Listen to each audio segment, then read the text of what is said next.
this call. And yeah, just wanted to let you guys know that if you have any questions or concerns, you can drop it into the chat.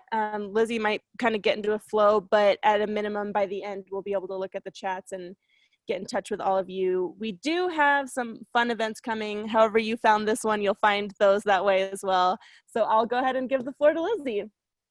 Wonderful. Okay, so just a couple of quick housekeeping. It sounds like most, if not all of you, have Audition, at least the free trial. Anybody not have Audition? Adobe Audition. Okay, great. I don't, but I'm following, and I might check in later with them. Okay. Sounds good. Yeah. And also, Becca sent out, I believe yesterday or today, a Google Drive link with some files for this class. Did everybody get that? Were you able to download those files? Any issues there? If not, I'm going to put the link to that Google Drive in the chat. And so these are, we're going to be doing working on a couple exercises today after we go over some basics, but wanting to have those so we don't have to. Oh, I see that, Angela. Audacity, yep. A lot of the same stuff there, but a different platform. A lot of things you can apply to Audacity. So again, the Google Drive has full files for exercise 1 and exercise 2, as well as an Adobe Audition tutorial. And it's very beginner friendly, starts really basic and then goes into more complex things. And it's 30 pages long with screenshots. And so we're not going to be going over that too much, except for what, as I cover it, as I go into Audition myself, but you have that resource. So if you know, obviously if you have any questions, if I'm going too fast, definitely let me know. But there will be a lot of this that will be repeated in text form. So that's great. And just apology in advance, I have a cat who's lurking around, so in case he meows or jumps up on the screen, a little disclaimer there, hopefully he will not be a bother, but there's that. Okay, anybody need a little more time to download the files? Or is the link, if the link is not working for anybody, let me know, and we can get that sorted out so that we're not too far ahead of anybody. And even if you don't have Audition or you're just mainly following along, still go ahead and download that. And I'll be kind of demoing things in Audition too.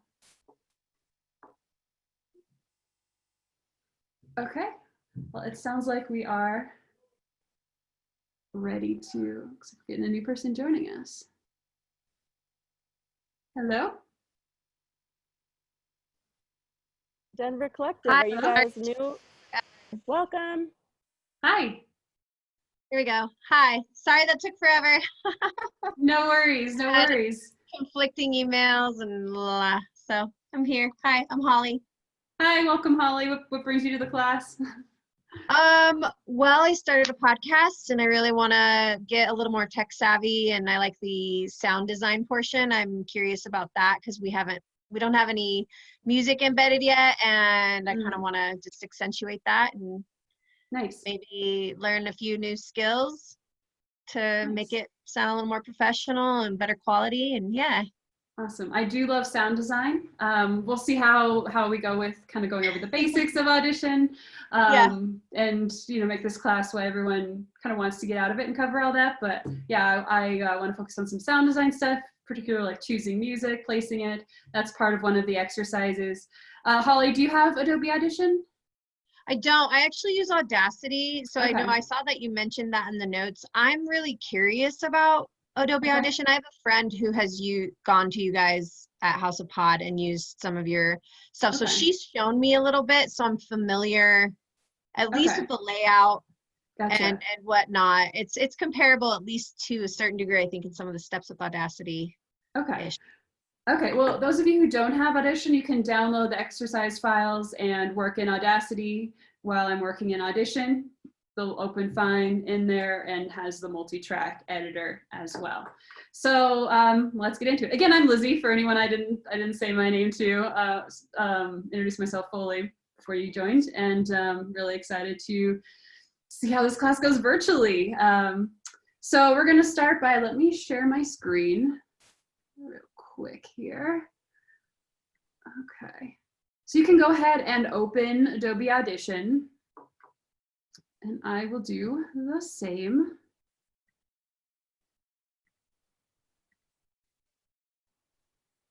Okay.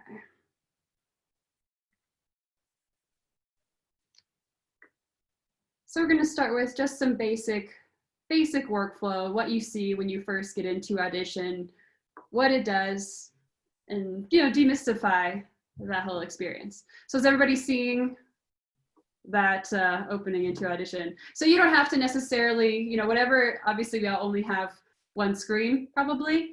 So whatever is more helpful, either to follow along or to do what I'm doing with your own, or a bit of both.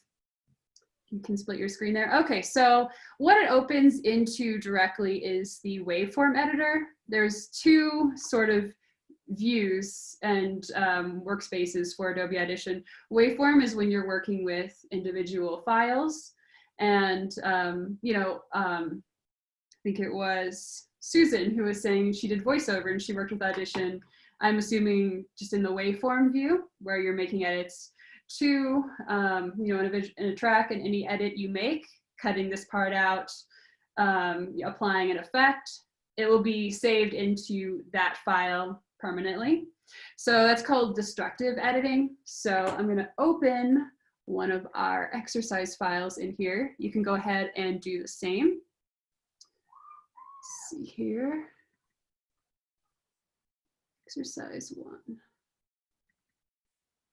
So I did that by going to File, Open, and then I navigated to that WAV file in exercise 1 called Addy Dancing Take 3. It can be that one, or it can be one of the music files in that folder, or any other file you have. We're not quite going into the exercise yet, but it is more helpful to see this with a file rather than without. So this is what happens when you open a file in the Waveform view. You see, let's see here, how long it is. You see, so you have some volume controls down here, so you can hit play, pause. Let's see, you can take this playhead and move it to different parts of it. You can grab this at the top and see and zoom in more and more onto individual parts, so you can do editing from there. Now, when you're making a podcast, or when you're doing something that's more than just editing a single voice track, you're going to be working in the multi-track view. And so that essentially lets you have as many tracks as you want, a different speaker on each track. You'll maybe have music on one track, sound effects on one or more tracks, depending on how complicated of a project you're making. So by default, this will open in Waveform. So you can create a multi-track session by simply clicking multi-track in the upper left, and then it will ask you for some parameters here. So I'm just going to do test for the session name. And this is important, the folder location. It's going to automatically go to either your desktop or wherever you navigated to last. You want it to be somewhere where you're going to remember where it is. It's something you always have access to, because unlike the Waveform view with the multi-track, you're not bringing all your files into the program. You're sort of telling the system, okay, we want to work on this file, and so you need to have those files all together in the same place. We'll go over more of file management shortly, but just so you know, you want it to be a place that you can easily find. So I'm going to have it be in, let's see here, in the editing class folder. So it'll be there. The whole folder will be called test. So that will store backups, it will store files you import, and you'll want to make sure that those are all in that same file. So template, you can set a template, but we're going to keep it at none so we can build that up. It'll start with a couple tracks. You can leave sample rate and bit depth as they are, and then hit OK. So here we are. We have 6 tracks to start. You kind of notice they sort of changed size there. I don't know how many people are on a Mac, how many are on a PC, but when you kind of hover over the tracks and then 2 fingers scrolling down on the trackpad, if you have a Mac, it will increase those sizes. I'm sure there is an equivalent in PC. I don't know off the top of my head. So you see, we don't see that file that we had in Waveform View. Now we can toggle back to Waveform in Multitrack anytime we want. But to bring this I'm file, just getting an error that says it can't. Okay. I'm on PC. I go to Multitrack. It doesn't change the view. Is there another way to get to this view? Yes. So let's see here. You can go File, New Multitrack Session. Does that work?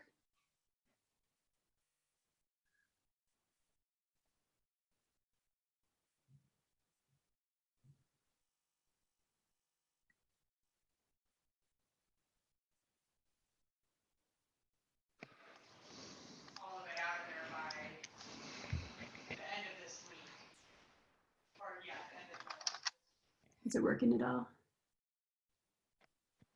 No, sorry. It just says Audition has encountered an error, and I can't get to this view. Okay. Why don't you close the program and then reopen it? Okay. Yeah. Sounds good. Ask a quick question in the meantime. Yeah, go for it. Sample rate. You said leave it the same. Is it possible to go back and change that later, or when do you need to select that before you record? That's a good question. So, you know, public radio and different entities have certain sample rates and bit rates that they want to stick at. Typically, let me pull that up again so we're looking at that. So typically the bit depth would be sort of half the sample rate. I like working with this. 44100 is often used.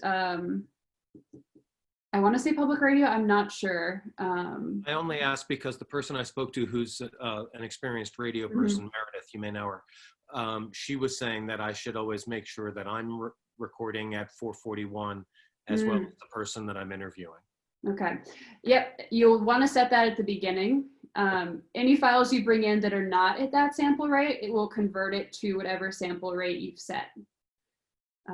But yeah, that's a good question because that is sort of not something you can go back and change later. Thank you. Yeah. Let's see here. How's it going with Audition? So it says it can't find the user. What does it say? Sorry. User documents directory. So I'm trying to figure out how I can create a user documents directory. Okay. I think this is probably a Windows thing that you. I can load 2 files, but I can't get into the multi-track view. So. Okay. Can you do Audition without having any files and go and start with the multi-track view and then bring the files in after? No, it's still Audition error. Could not find the user document directory. Okay. That's okay. Okay.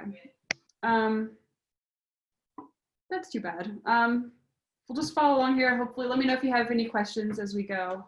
And if we can always stick around for a bit afterwards to try to sort that out. Okay. One other question. Yeah, Did you want us to download that exercise file and import that into Audition, like as a track? The dancing? So yeah, you should be downloading those files. You don't need to bring them into Audition yet. You can bring any file in if that's a handy one to bring in. That's great. We will be working with those later. So you'll be one step ahead of the game, but you don't have to be having that specific file right now. Okay, and so you said music 1, exercise 1, or the dancing take 3? Let's see here. The dancing take 3 is the one I brought in, since that's the main voice track we'll be working with. So I want to download that file. As opposed to play it in my browser. Got it. Okay, thanks. Sorry.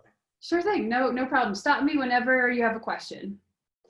Okay, so we're in the multi-track view. One good rule of thumb is to name your tracks with what's on them. Especially when you're getting onto a lot of tracks, you want to be able to know what is where. I've worked in, workspaces with more than 20 tracks, and if you don't label them, you'll lose track really quickly. So what we're going to be working with is one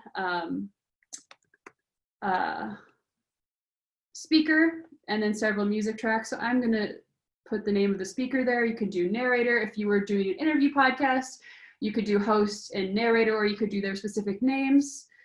This one, there's only one person, so I'm doing that. I'm going to add one for cuts. As you're making cuts in the file a little bit later, it'll be helpful to have some place where you can move things around on a different track. Then I'm going to turn this track into music. Then I'm going to go ahead and delete the other tracks that we are not using. So you can do that on a Mac. It's Command Option Delete. You can go into the browser at the top, tracks, delete set selected track. And so that will tell you what the key is, what the shortcut is in the PC. You don't have to delete them all necessarily, it just kind of cleans up that workspace and helps us focus on what we're doing a little bit better. So we're going to bring in our file into one of our tracks. So we have, you might not have noticed the file, we don't see it on the Multitrack editor, but it is over in the left here. It's still there waiting to be used. So what you can do is click it and drag it wherever you want to use it. You can drag it to the first track. You can always grab it later, drag it to another track, move it along the track. And so if you have a file that you're working with in Audition, go ahead and place that in, kind of play around with moving it around with that left click and moving it around. So any other files you open or import will show up here, and then you will move them to where you want them to be. So how you bring in files, there are several ways you can do that. You can do it like I did with a file open. Now when you do it that way, we'll open it in Waveform first. You can simply toggle back to Multitrack, drag it on where you want it to. Or if you do import, it will keep you in Multitrack. Essentially, we'll just save that quick step. There's also a, let's see here, media browser. So it lets you kind of go through your files. If I wanted to go into my external hard drive and grab something, it would bring it up there too. So there are several ways, as you'll find out, there are several ways of doing a lot of different things, whether it's adjusting the volume, playing something, zooming in something. And so that is one of the ones where there are several options. So we have the files there. Perfect. So we're going to look a little bit more at this Multitrack editor itself. So one of the edits you'll use most often is cutting files, or cutting clips, I should say. And this is a good time to mention that unlike the Waveform Editor, where any edits you make to a file will be baked into that file, here you can apply all sorts of effects. You can cut the file up, move pieces around, delete parts of it, and it won't change the original file. It's called non-destructive editing. So it's a bit safer when you're starting out and you don't know for sure if you want this edit or if you want to toggle back off and on. You can always, once these files are on your Multitrack editor, you can double click them to go back into the waveform and make any changes there. For example, if it was really quiet, you wanted to bring up the volume, or something that you knew that you wanted to be permanent, you could do it there, and then toggle back to Multitrack. But if you're going to be making destructive edits, I would recommend having just another copy of your file saved in case you want to revert back to it. Okay, so we've talked about changing the names. So look at these buttons at the top. We have the M, the S, and the R. So the R is if you're recording a podcast into Audition.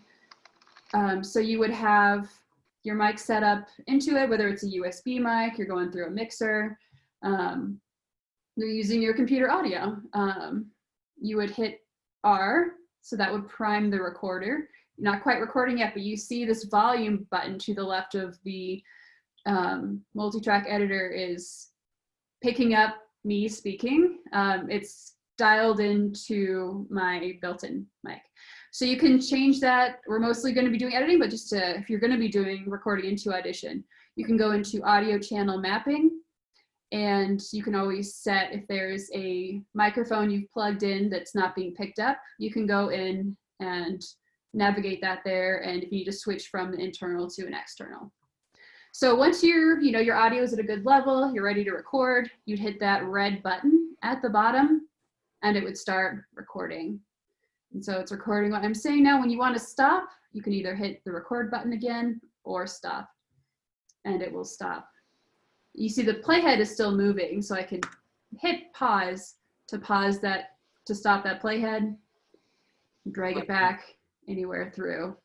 So it's kind of scrubbing through. I know I'm wearing headphones, so you can't hear what I'm hearing, which is the person speaking very fast as I drag through. So I can help you find a specific place.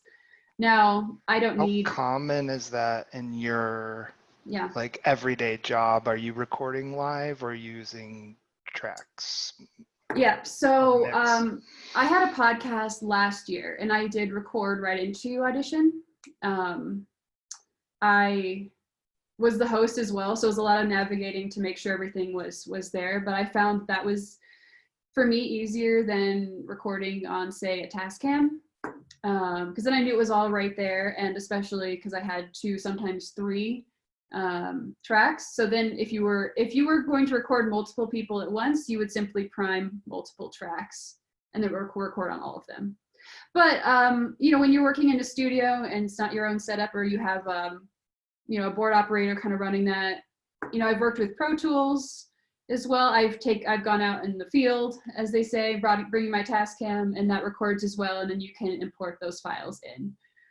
So I've used, it's probably been about even. It sort of depends on what you're doing. If you're in a studio, you're probably more likely to record into Audition, because there's more you can sort of, more settings you can control from that point than on the Tascam. The Tascam is great for remote recording.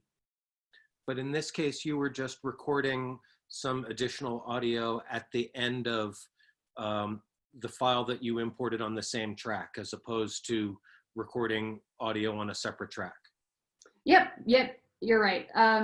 And you see it has the name Addy001. It picks that up from the track title. Another good reason to name your tracks, because then any files you create, you'll be able to find them easily. You can always change the names of your files, but it's good to have those set from the get-go. So I don't need this, so I'm just gonna delete it from here. Just one more question on that. If you're doing the direct recording in here, how do you do that with the other person? Like, what's been your process? I know it's not really an editing question, but no worries. As far as getting both tracks on separate tracks? Yeah, like say you're doing it on the phone, I guess. How do you get the other person into this?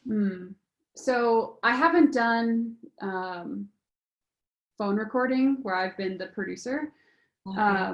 But I know, like, if you're at House of Pod and, you know, they have the phone patched in to Audition, so you would set the input as, you know, as Skype, as the phone, whatever it's kind of set up in the system as, and that would be one channel, you would be the other, and you would want to have it, you know, a test to make sure the audio is coming through loud and clear before you kind of start with your conversation there.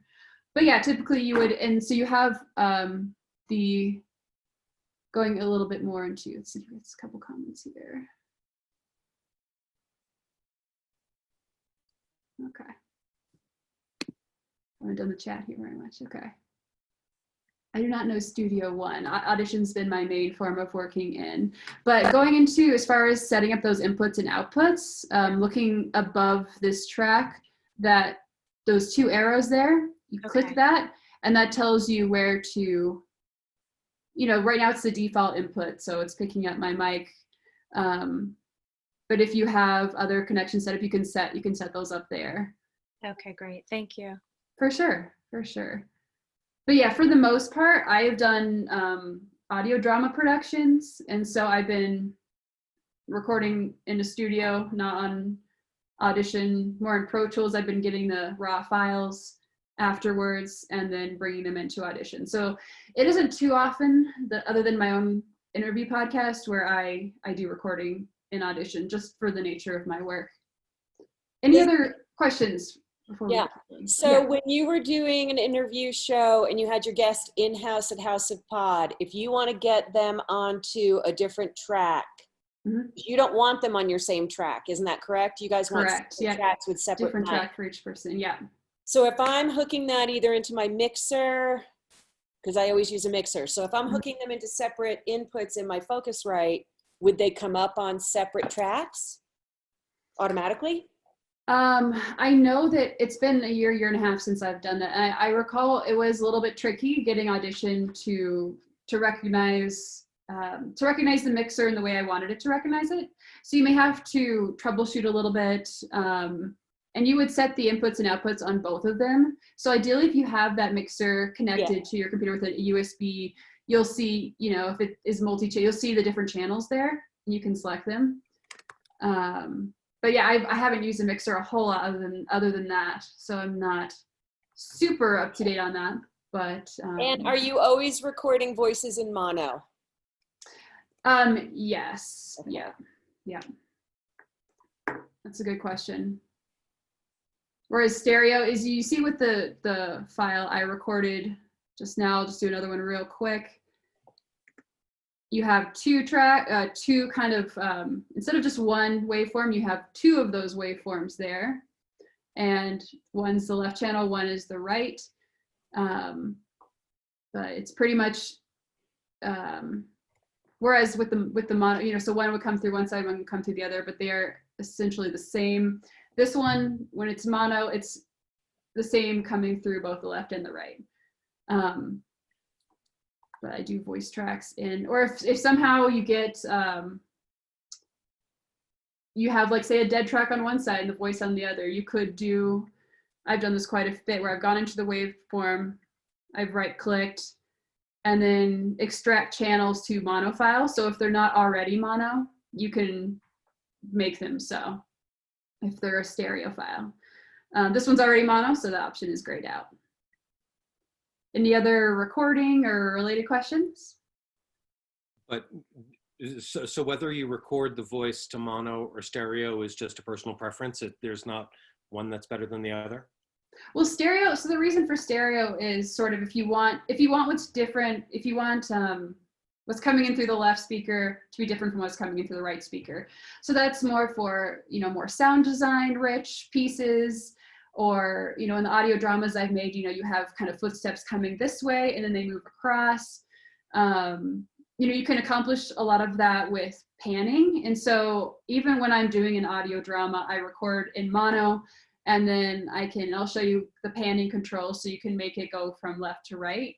Right, that was actually what I was going to ask next. So if you record a voice, say in mono, you could pan it left, right, center in the edit. So you could, okay, great. Yeah. No, I like recording dry, sort of studio, and then adding, any effects I want afterwards. But there is, the other practice where I think it's an audio drama podcast where they do a lot of recording sort of on location. Like if it's set in a gym, they'll record in a gym. And there are pros and cons to that, right? It can kind of sound like a gym, but if you need to really make some changes, it's hard to make those changes later because you have the audio as it is. It's a lot harder to remove effects than to add them. But we're kind of getting into more the sound design stuff, which is great because this has sound design also. So keep those sound design questions coming as well. But essentially, if I'm recording, I'll record sound effects in stereo. So I get kind of more of that multi-sensory experience. Of course, it's all audio, but you get more of that world building. Sorry, one more question on that. So let's say you're recording, you're doing an interview and you're just basically setting up your mic, the audio for your mic. So you create a channel, a mono channel. When you're doing just to get your basic recording of your mic, do you want to go ahead and, add some reverb or adjust the bass and treble or worry about all that later? While you're bringing it in? That is another personal choice too. I'd be careful with that if you're just starting out, and would probably just record them.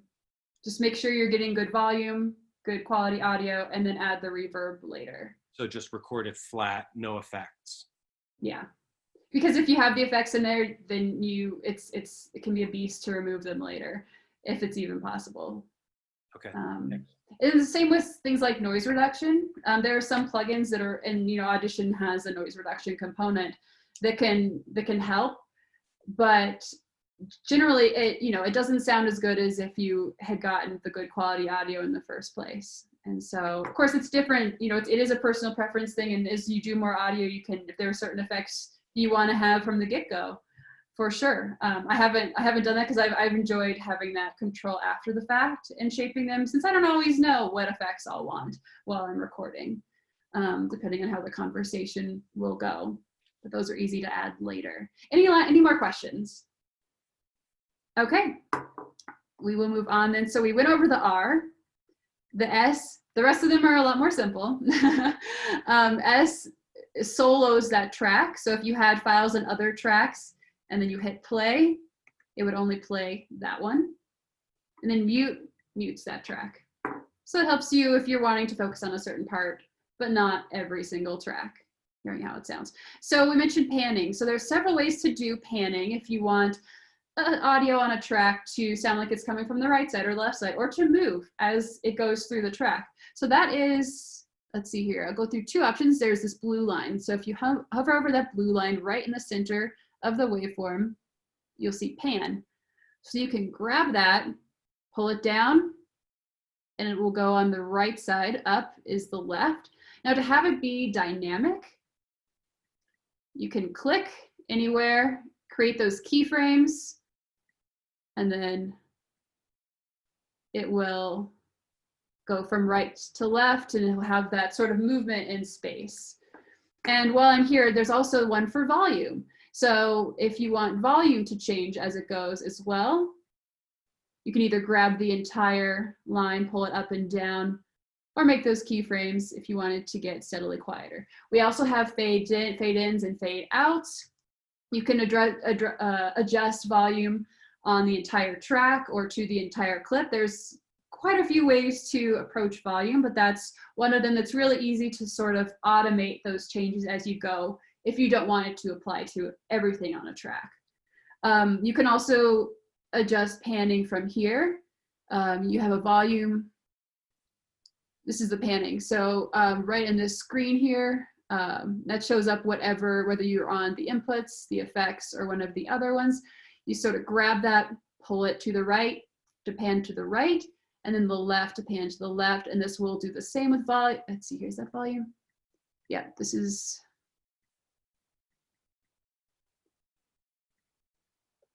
Okay. Oh, this one was, this one's volume. Yep. So yeah, so you have one with volume, you have one with pan, and you can drag. And of course, the difference there is that that applies to everything on the track, and it doesn't have that dynamic range as it's going. Otherwise, the center line is the middle or the normal volume, and above is left, or above is higher volume. Yep. And it will show you as you click and drag it how many decibels louder you're getting. Or sorry, how many I must have been flipping screens when you, what did you click to get to that view where it showed you the pan line and the volume line? Yeah, let me go back. So they should be there. If you're zoomed out, you might not see them. If you zoom in, and especially if you have the clip clicked, you'll see that yellow line. And I think they might be in a different spot than they were, but the pan line was right across the center. So that one might be a little harder to see because it's kind of overlapping with that waveform line.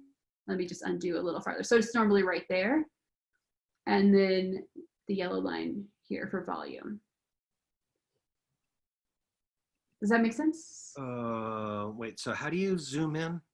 Wait, hold, oh, hello. So there's several ways you can zoom in. So we have some zoom controls in the bottom right. The first one lets you zoom in just on a particular track, looking at it, kind of magnifying that track vertically. And this one does the same, bring it back out. And then you have one that just looks at the track horizontally and goes deeper in that way, and reverse. This button up here, straight up, upper right, you can zoom out all the way, see everything there. So if you're zoomed in very far, you can hit that to toggle back to the full view. You can also, if you grab this top bar, bring it in, if you have a Mac, and I'm sure I should know this for the PC. But I'm just so used to using the trackpad and just kind of zooming in on a track. I tend to zoom in very very zoomed in to make, because you can zoom in, you know, all the way in Audition, whereas in Premiere with the audio, you can only zoom in so far. Especially if you're making some difficult cuts. So there's several ways to zoom. You can even do the plus and the minus on your keyboard. Whatever kind of work. You can kind of try out those zoom controls on the bottom. Some of them I use and some of them I don't use as much. For example, there's one that lets you zoom into wherever you have your playhead. So that can be handy as well. Lizzie? Yes. Can I ask a really basic question? What is a pan line? I don't know what that term means. Yeah, so panning is essentially, because it's at 0, it's basically telling you which speaker the audio is coming out of, right? So normally it will come out the same. If you have a mono file, it'll come out the same on both speakers. You won't notice, oh, I'm hearing it more through here rather than here.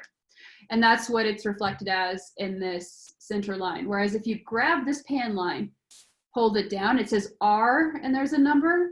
So that tells you that it's heavily coming out of the right side. If you brought it all the way down to 100, it'd be all right side, nothing on the left side for that clip. So that's more for sound design and less for vocal. Yeah. tracks. Yeah, Okay. Normally I wouldn't focus on that as much, but it was a question that, you know, it's good to know what that blue line is. So, and you have those keyframes so you can adjust. And I use the volume one much more than the panning. If you need to make, and you can do, you know, you can apply effects to the volume as a whole clip, and we'll look at some basic effects as well. But if you need to make some minor adjustments, it's pretty easy to do it with those keyframes, and you can make them pretty specific. And you can make those wherever you want just by clicking along that line? Just by clicking along the line, yep. Yeah, it's really handy. Okay, so we've covered sort of the basic controls that you'll see when you open it, a lot of those ones that you'll use most often. I do want to focus, while we're still on that clip, on this little gray and other gray, this box in the upper right corner and the upper left corner of the clip. Now you won't see it if you don't have the clip highlighted or if you don't have the clip active where you've clicked it, but you will otherwise if you're zoomed in enough. So if you hover over it, that tells you it is a automatic fade. And so you can click it and pull it in, and that will show you, that's a volume line, a yellow line, just like the volume line straight across. And that will let you add fades. And if you pull it up and down, you can change the shape of the fade. So you can have it be an even drop off or a sudden drop off. Kind of, they're fairly self-explanatory there. You can also add a fade in. One thing I really like about Audition, and I will grab, I only have, let's see here, one file in here. So I'm going to grab that file. Let's see here. I think I actually will keep this here. So I'll pull it in again. You can always pull in the same file multiple times, you know, but it will create automatic fades if you overlap. You don't have to do a special effect to bring in a fade. So I really like that. And then you can still sort of grab that fade if you want to change what it's doing there. As long as there's material to fade in and out, it will fade in and out. So I find that very handy. Is that essentially the same as moving the faders up and down on a mixing board? Mm-hmm. Yeah. It's just, yeah, bringing them in after the fact. Let's see here. What are some more things? So effects. So to add effects, so you were mentioning reverb. EQ is another common one. So, you know, if you have some rumbly wind sounds, you can drop off some of the bass. And so that's a little bit less of a problem. Or if you want to do some fun effects where it sounds like someone's coming in through the phone. Those are some common ones. So to do an effect, you can either go to the Effects tab. You see all your options here. And we're not going to go too detailed into these unless people have some questions, then I'll be happy to, I haven't used all of them, just a disclaimer, but I have used some of the trickier ones like noise reduction.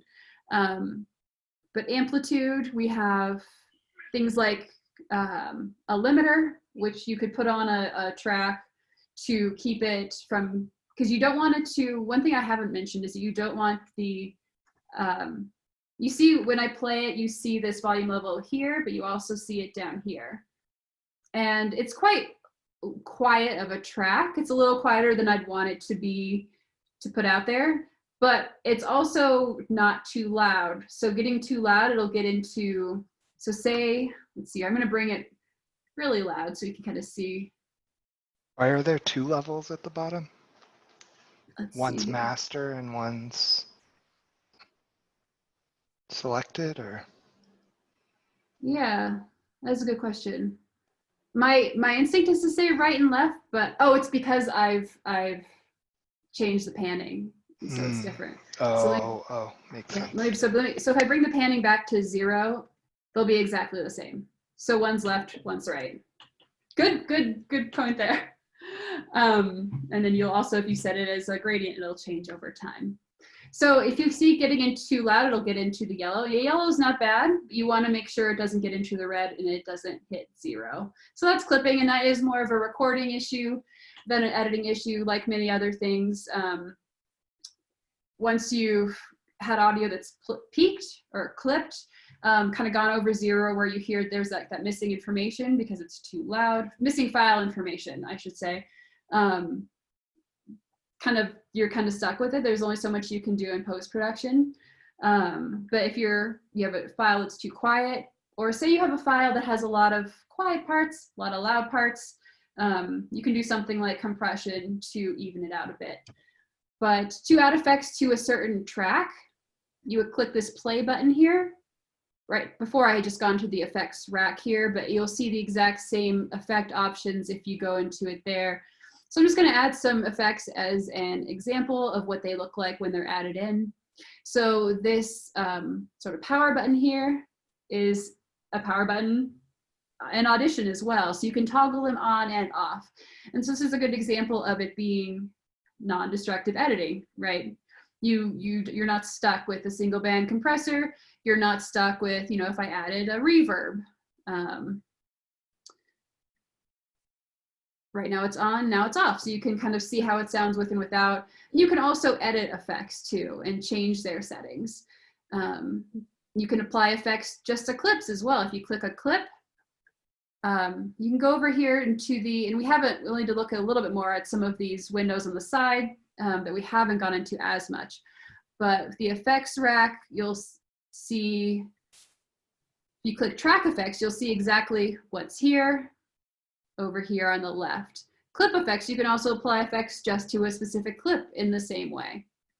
And then of course, if you play it, let's see here, I don't know why it's not. Okay,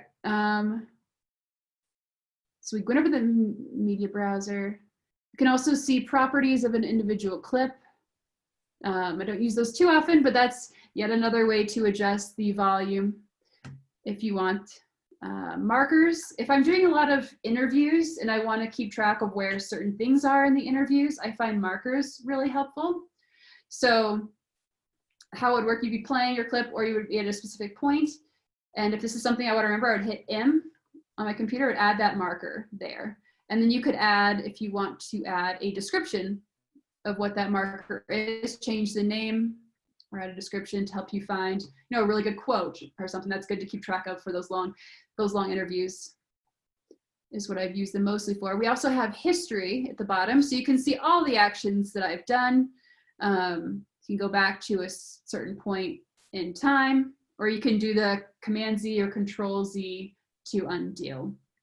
There's also the video, so we're not focusing today on how Audition integrates with Premiere, though there is something in the tutorial that sort of talks about how to bring audio files from Premiere into Audition and vice versa. They do, they're all Adobe products, they speak the same language. So if you did have a session you brought in from Audition and had a video, you would be able to see the video in that window there. But I think most of us are doing podcasts, but if you're interested, check out that part of the tutorial and apply that there. So I think we've focused on most of the dynamics of the screen, except I want to look at these 4 tools at the top, next to the waveform and multitrack. So now we're gonna go into editing these clips, not just track effects, not just the volume and panning lines, though those certainly are edits. But we have the razor tool, which will enable you to cut clips at different points and move them around. You know, if you're removing ums from an interview or removing any section of an interview or a clip, you'll be using that a lot. So the first one is that's been highlighted all this time is the move tool, or V is the shortcut. And so that's the default, and that's what's enabled me to just grab these tracks, move them all around, overlap them, do whatever I want with them. However, if I had this track, this one clicked, the one right next to it, it turns into that razor. So I can't grab the tracks, but I can cut the clips up. So anywhere I click creates a, well, it turns that one clip into several clips. Again, this is non-destructive editing, so it's all still one file, but you know, we're telling that file, this is how to, you're pointing to that file whenever we have these edits. So if you have one reason people sometimes do destructive edits in terms of going to waveform and building effects in, is that it does take up processing power. The more effects you have, the slower it can run. For basic interview podcasts, that shouldn't be an issue, but if you're doing 20, 30 tracks and you're applying a lot of effects, you may notice a bit of a slowdown. But those cuts are some of the, and that's what we're going to be doing in our exercise, actually, is cutting up this track, taking out some pauses, making it shorter, moving some things around, just getting comfortable with that edit tool, that razor tool. So this is, the shortcut is R. R, and move tool again is V, or you can click up here. And then we have, I don't use the other ones quite as much. The slip tool lets you grab what's in a file and move to another part of the file. So that can be really handy. And then the other one lets you kind of grab a section of that file in time. But I use razor tool and move tool a lot, and then they're kind of listed in order of how much you'll use them. But play around with all of them. We're going to be focusing on that razor tool. Before we go into the exercise, or me explaining what the exercise is, and then letting you guys have at it, are there any questions on any of what we've covered so far? So just a quick question about the razor. Yes. So you said non-destructive. So let's say you cut a bit out. Mm-hmm. Do you want to take that bit and paste it for safekeeping on another track just so you don't lose it, or is it recoverable if you need it?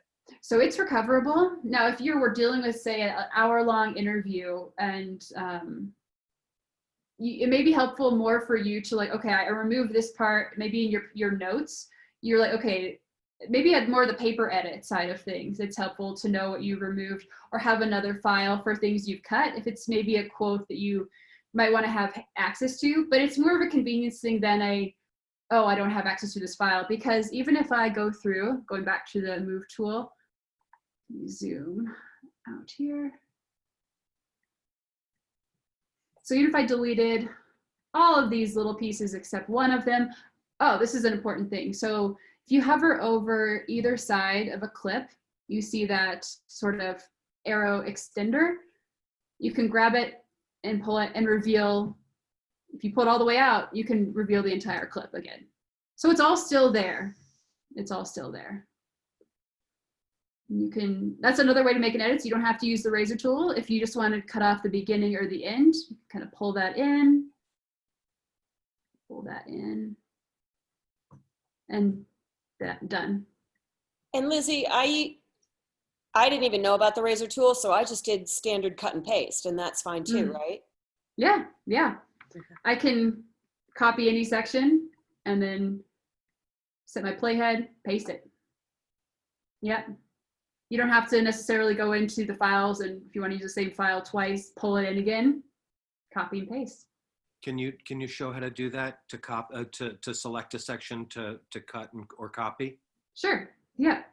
So if I have this section, I have it clicked, I do Command C or Control C on a PC, and then click somewhere where I want it to go. And if I want it to go on a different track, I would click that track, and then Control V or Command V, it would paste it right there on that track. So that what you just did is just a copy on another track of the entire clip. Of that entire clip. Yeah. Okay, but what if there's just a section within the clip that you want to keep? Let's say a quote that you want. Would you use the razor, or the cut and paste that you were talking about? Copy and paste. If that clip is not at the beginning or the end, I would use the razor to cut that out. Yeah. One thing I've done with clips is I have the entire file on one track and I have it muted, and then I have the same file on another track that I'm gonna sort of cut up and move things around. So then if I want to go back to a certain point and hear okay, this is what was happening at 23 minutes and 11 seconds, and now that I've moved everything around on this one, it can get pretty complicated. It's why it's good to have organization and both in the system and before you go into the edits. So you're saying, so basically sort of keep a backup copy of the entire thing on one track and use another track or a few tracks to play around with. Especially as you're starting out. But what I would recommend if you're, if you're working in an interview podcast and you're mostly keeping the interview intact, you're pulling out a few pieces here and there, you probably don't need to have the entire thing there. If there's some that you might want to bring back in, just put them on another track. I'm sorry, when you're using the razor, yes, and you're selecting a section, yes, that's the section that you're deleting or that you're taking out, not the part that you're keeping and pasting someplace else, right? Or you could do it the other way around, depending on, you could use the razor any way you want. If it makes more sense to use the razor to cut out something or to keep it in, it depends on how much you want to use of it. Does that make sense? Okay, cool. Yeah, keep those questions coming. You're adding a mark. You're not necessarily cutting it out. You're just adding a place that you. And you can add those markers. Yeah, you can add those markers in there. That's why it's good to get those transcripts to sort of see how your material looks on paper. If I'm doing, say, a documentary style thing or something where I have a lot of voices, a lot of interview clips coming in, what I'll do is I will come up with my paper edit first. So I'll work out on paper the order I want things to be in before I go in and start cutting up clips, because you can always undo whatever you do, right, with those cuts. But it's the more you move things around when you're not really sure of the story you're telling, the more complicated it gets. So the clear picture you can have of what you want, and again, this doesn't really apply as much to interview shows where they're staying relatively the same with maybe trimming some of the flab out. But for those kind of larger pieces with lots of voices, if that makes sense. Okay, are we ready to go into the exercise? Yeah. I feel really stupid, but I wasn't. Yeah. I saw the link that you put in the chat to get onto the exercise, but I don't know how to get it to actually come up for me. So what do I have to do? Okay, are you able to click that link from the chat? If you click it, it should take you. Click it. Yeah, I wish I could. I highlighted it, but it won't click for me. Okay. I can see here. Can you send it in an email? I sure can.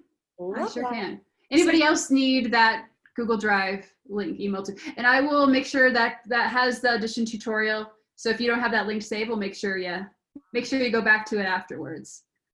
Okay. Kind of random, but I keep thinking about Fred Astaire. Okay. What's your email, Susan? Susan@susanterravoice.com. SUSANTERRA voice.com. Oh, thank you so much. Sorry to Sure, no worries. No worries. And then you'll just be able to click this link from there. Okay. Now for everybody else, if you haven't downloaded the entire, exercise 1, you can go ahead and download that. That has several audio tracks and one text file. And I was kind of assuming everyone had Microsoft Word, but if not, I can do a PDF version as well. But what's in that file is that dancing clip that we were working with, and then 4 music tracks. And then editing exercise 1. So, I need to share my, let's see here. Oh, I haven't been sharing my screen, have I? Oh dear. Okay. Oh wow. I think we're going well. Zoom. Oh Zoom. Let's see here. Oh wait, am I sharing my screen? Can you guys see my screen still? Okay, because I'm seeing myself in the corner, so I just want to make sure that we're tracking here. Okay, so we have the transcript of the line. So some of you have kind of played the line, you kind of heard the voice actors talking a little bit, but this is the text of the line. And then what I want you to do is cut pieces out of it to bring the line down to the shorter version here.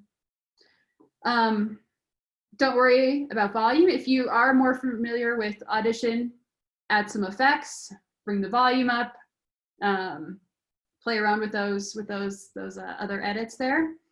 But otherwise, just focus on using the razor tool, bringing that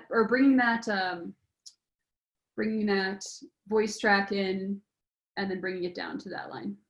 And then the music ones, that's part of our sound design component.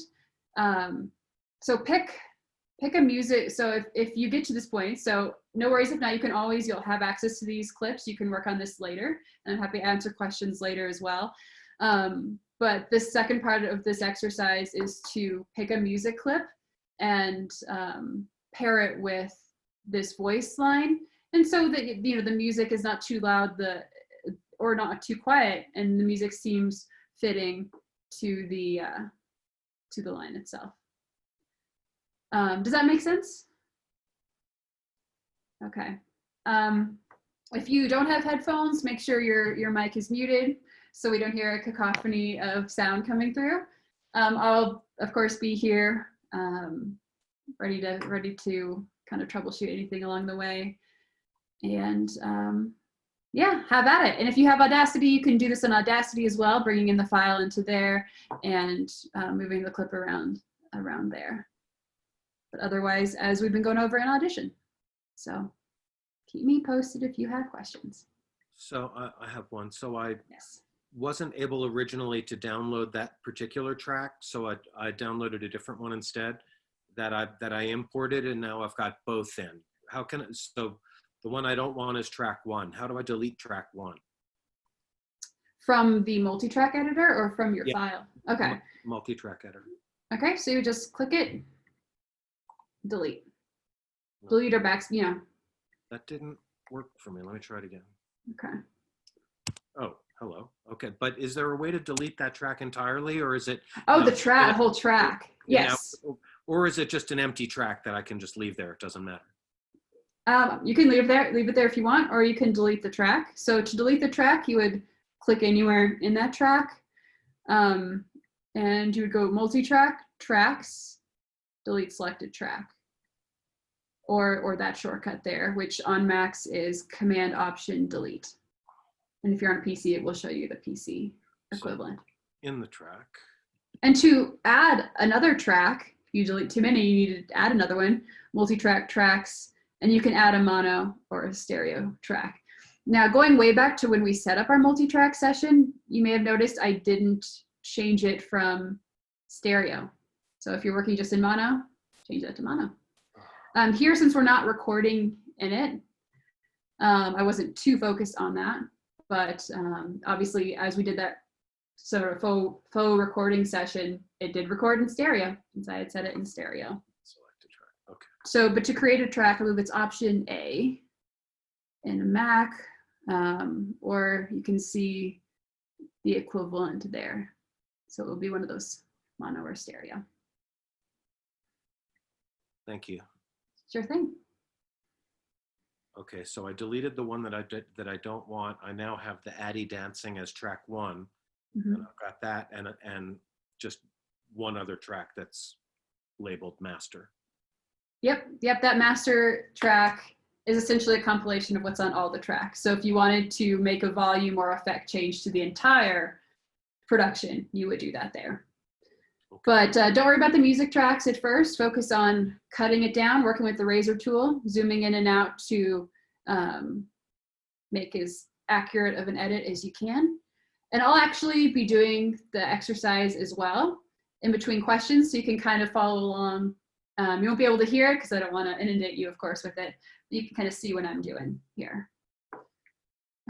So take it away and jump in whenever you have a question.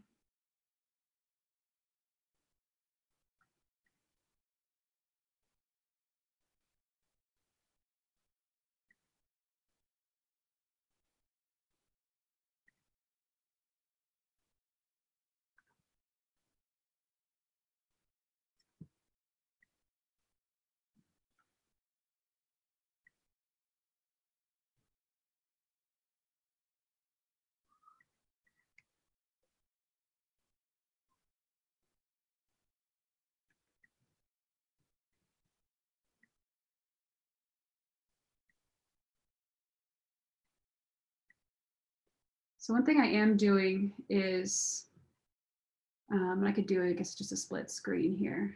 I don't want to lose the zoom as well.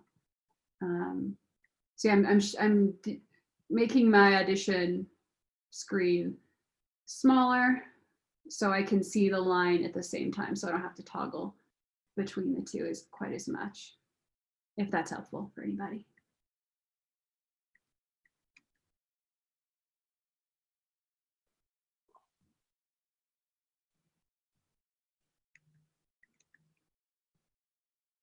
So how do you add a marker?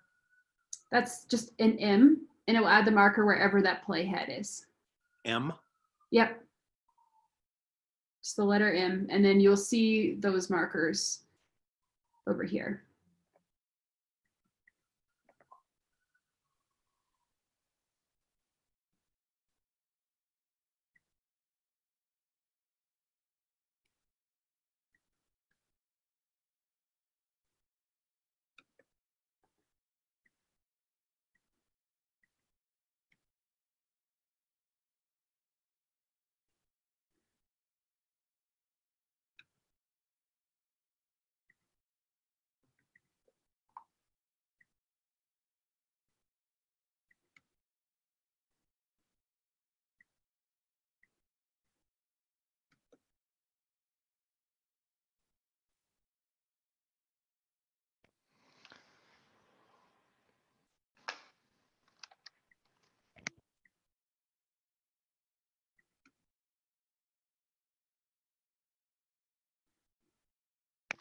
Do you really do a lot of this where you're just like removing like 1 or 2 words from people's sentences?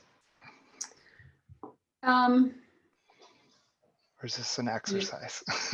So it's an exercise, but it's also like here, if I wanted to, there is quite a bit of repetition in this line. Like I just and I can't, and like she repeats things. So if I wanted to, and the original line was what I kept it as. I didn't change it down to it. But one thing you'll be doing a lot is things like pauses or, ums, of course, and typically you want to keep enough ums in there so you don't, change that person's speech patterns. But you also don't want it to be a distraction for listeners and just be kind of littered in ums or likes or whatever that sort of speech thing is. So I thought this is a little more interesting than just removing ums. And it's a bit, because sometimes you have to cut and, someone starts saying a thought and then they don't finish right, but then they start it again and then they say it, but you need to combine the beginning of one sentence with the end of another. Yeah. So I do that a lot. Yeah. This is that part where I'm like, oh, I don't have the patience for this. But thanks for doing this. I'm trying. Make these edits, or can you do it in Multitrack? Sorry, what was that? Do you need to be in Waveform to make these edits, or can you do it in Multitrack? Make them in Multitrack. Yeah. Okay, because I couldn't get the razor highlighted first, but I think that was because I was in Waveform. Yep, it only lets you sort of like highlight pieces and delete them. I mean, lets you do more edits than that, of course. So you can apply any of the effects to that. But as far as really being able to, work with multiple files and cut files and still actually keep them there, you want to be working in Multitrack. Is there a software that can help you get the transcript? Yes, there are several. Trint, I think, is one that people use, TRINT, I believe. But then sometimes, you know, you do still have to kind of clean that up once you get it back. I've utilized transcript, and that's pretty cheap, I believe. And then I've also used Fiverr, Fiverr, and there's a lot of people on there offering different, you know, transcription services, editing services, graphic design, voiceover, you name it. So I've done a couple through there as well. Thank you. The nice thing I've liked about working with scripted productions is that I don't, you know, I have to deal with a lot of takes, but I'm not needing to transcribe it because it's working from the script. So I'm like immediately stuck on, well, the first one I thought was easy, but then I want to dance. I want to dance the way everybody dances in the movies. Like I would guess I just want to see how you can clip the middle of that sentence out and make it seem like a seamless sentence. You don't have to do it this second, but I have done this already. Let me pull that up so I can be a little quicker about that. Let's see here.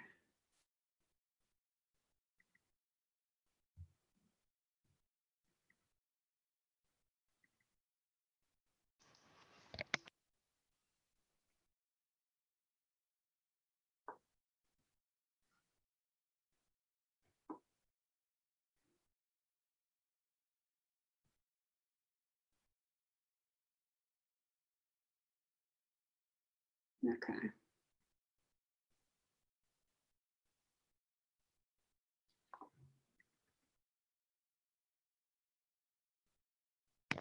we can't hear it.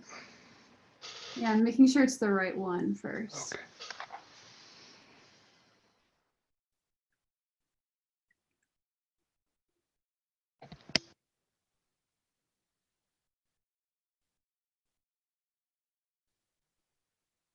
Okay. I can take off my headphones and play it if that would be helpful. Or do we? Okay. And if this is distracting, feel free to kind of see here. Can you turn the volume? I don't know. Feel free to tune me out if that's not helpful. But this is how I edited the line without making any volume changes. I can't stop thinking about Fred Astaire and Ginger Rogers. I want to dance the way everybody dances in the movies. One moment, so close their noses are almost touching, and then the next, spinning away. I want to be able to say things with my body that I couldn't say out loud back then. So getting that but out at the beginning of the sentence is tight. Can you show how you do that? Yes. Because she's actually saying, but I can't stop thinking. Yeah, I couldn't get that one either. Yeah, let me see where I grabbed that from. I mean, I could, but it would take me an hour, and I don't think one but is worth an hour of work. Depends on the but, I suppose.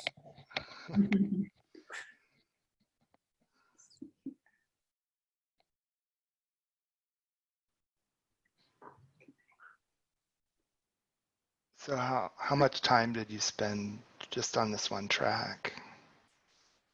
Not that long, but I have been doing this a lot. Yeah. But what's not that I wanted long? to make sure it was possible, because sometimes it's like really, like, how are you going to do that? I want to be able to see here. So it's the but. Oh, but I mean, okay. So I'm refamiliarizing myself with this clip.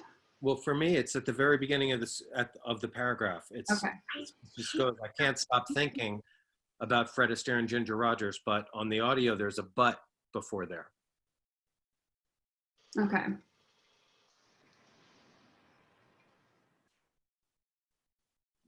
See how in the original paragraph, yeah, halfway through the top line, there's a but? Yeah, so what I did was I took the I can't stop thinking about dancing from the first part. So I said I can't stop thinking about, and then I jumped to Fred Astaire and Ginger Rogers. So I used the first one and not the second one to avoid that but. Oh, well, that was smart. Yeah. kind of tricky there. It's like finding those repeating words that you can make it work when you couldn't really do it with that second one. Sorry, it took me a bit to track there. All right, now I got to go back. Right. And sorry, Scott, go ahead. Is it possible to show us you doing that, and what key commands are you using? Yeah. Yes.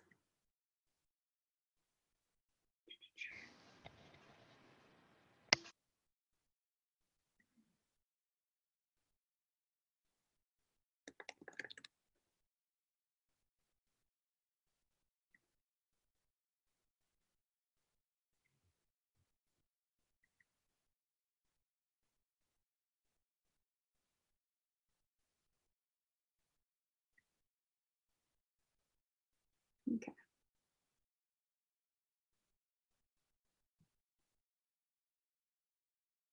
So that was just you importing a new version of the same audio into a track? Yep. Yeah, I realized my previous version was the entire original scene, so I thought it'd be a little more simple. So bring it back to here. So I don't need the I just.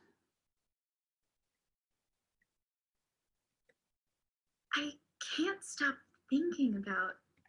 So that's where I'd stop. So for that one, you just slid it over, but for this one, you're going to use the razor?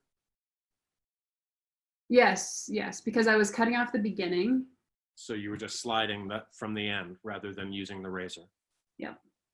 So I'd use the razor, and typically you would want to, because then you deal with, there's the issue of breaths. You don't want to cut someone off halfway through a breath. You don't want 2 breaths. So I usually cut as close as I can to the end of the word, and then give the breath from the next one, if that makes sense. Or you can do the other way around, just make sure you don't have the breath from each side.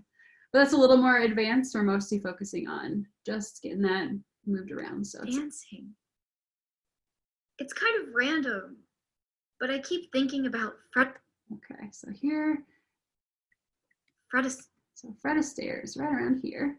And the thing is, if I make that cut wrong, that's okay. Like, I can always extend it out or cut it a little more later. You made 2 cuts, and then you selected the space between the cuts and hit delete. Yeah. Can you show me that one more time? I'm not really too familiar with the razor tool. Sure. Okay. So original file, and then I went to R, razor, made that cut here. Dancing. Found where the Fred Astaire is mentioned. Ginger Rod. Nope. So I'm zooming in a little more. So to make the cut, you hit R, or to drop the razor? So you're in R to get from tool to tool. So R won't make the cut, but it will get you to the razor tool, and then you hit click wherever you want to make the cut. Click your mouse, you mean? Click? Yep. Okay. And you see that kind of razor there. And so, and that blue line will follow where your razor is. So it will show you exactly where that cut happens.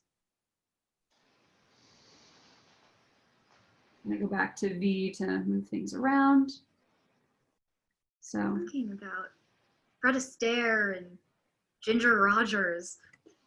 Obviously there's like a volume difference here, but if I was kind of doing this, trying to make it sound more seamless, I would make sure the volume was more equal, but we're just kind of getting those words to sound.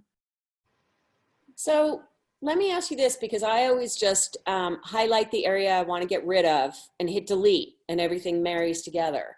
Yep. So that's in the waveform view. You can't do that in Multitrack View?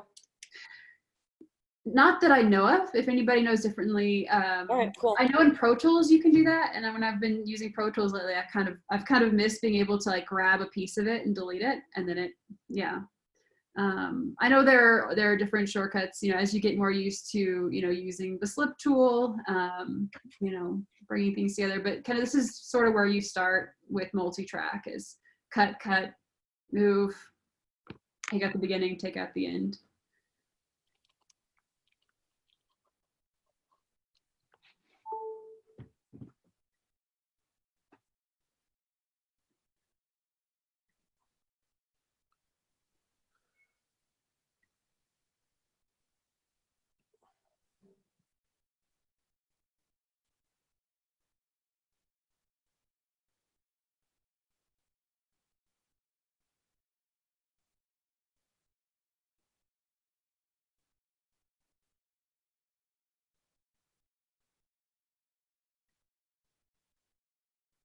And once you make those voice cuts, if those other music files aren't in there, you can bring them in. And then start kind of dragging them. And I think these are in stereo actually, which is fine. You can start kind of playing around with that.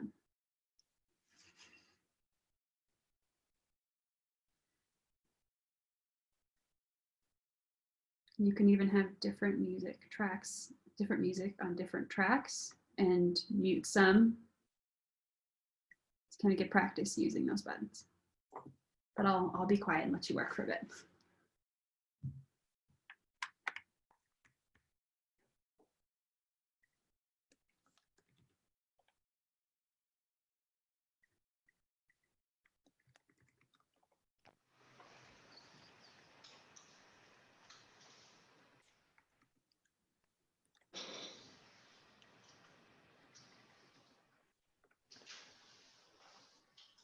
I don't understand the difference between stop and pause. I would assume stop would go back to the beginning, but it doesn't. It just seems to pause. Or what, is there a good shortcut key for just going back to the beginning? Let's see here. I thought that was going to do it, and then it didn't. That's a good question. There's a way to set it, but I can't think of it right now. But there's a way you can set it so it goes back to the very beginning. Okay.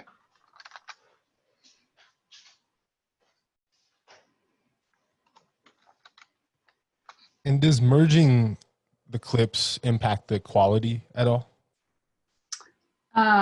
Where's the merging? Where do you? Oh, it just. When you do the razor, and then you have multiple clips, and if you just merge all of them, does that? Nope, it doesn't impact the quality. You just got to work to make sure it still sounds smooth. But yeah, it doesn't degrade the files at all. One thing to mention is that what does degrade the files is if you work in MP3 and then you export it and then you bring it in and you keep working MP3, that will degrade it after a while.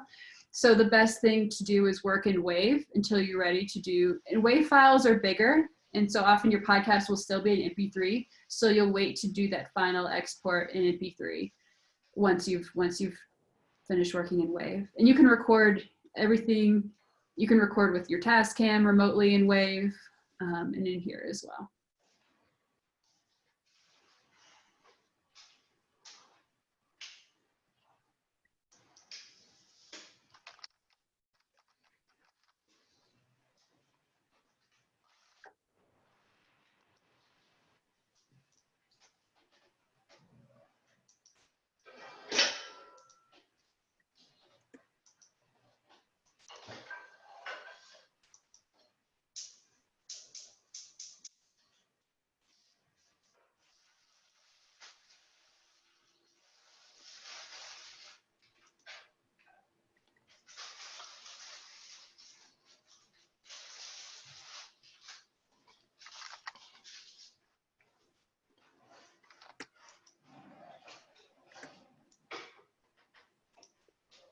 So we're just going to be doing exercise 1, but just so you know, exercise 2 is pretty similar, music options and cutting vocals. So you can work on that after class. And then if you hit any snags or have any questions, you can let me know later as well.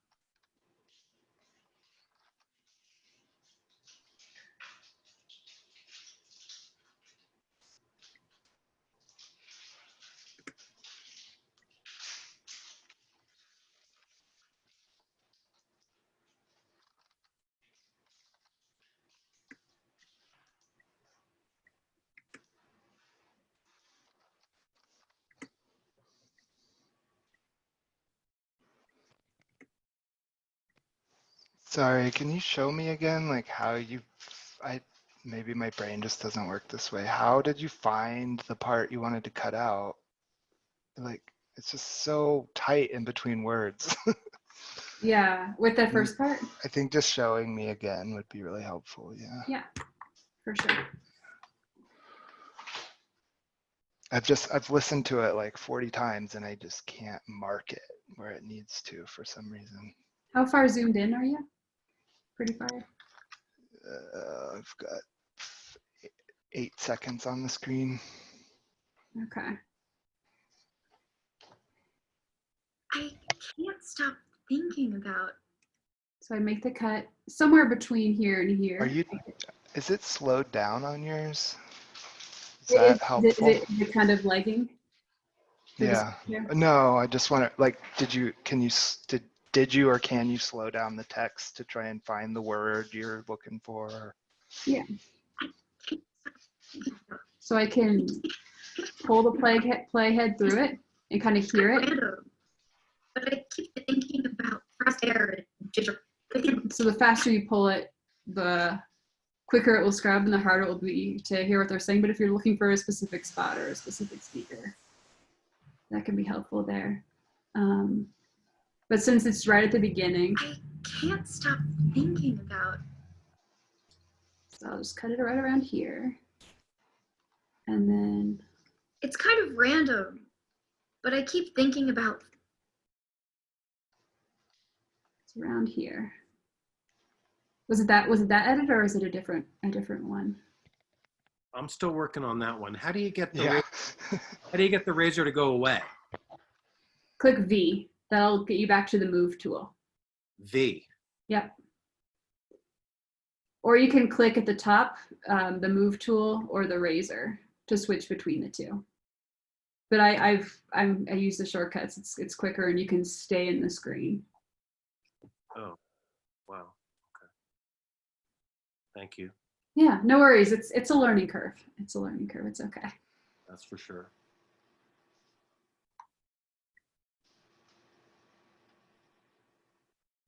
I can't stop thinking about Fred Astaire and Ginger Rogers. Was that helpful?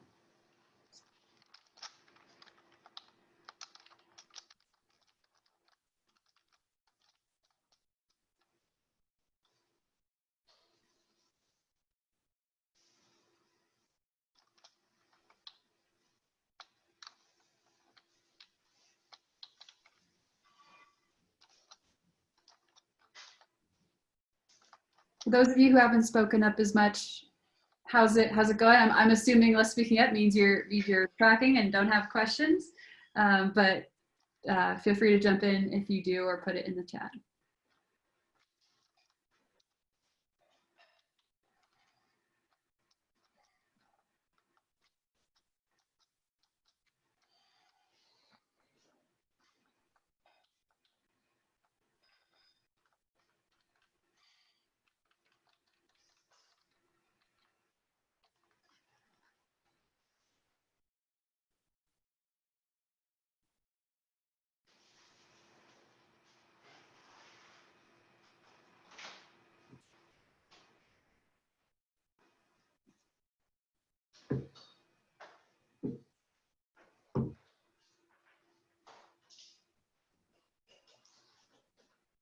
If you want to switch gears and work on the music instead and come back to this later, that's fine too.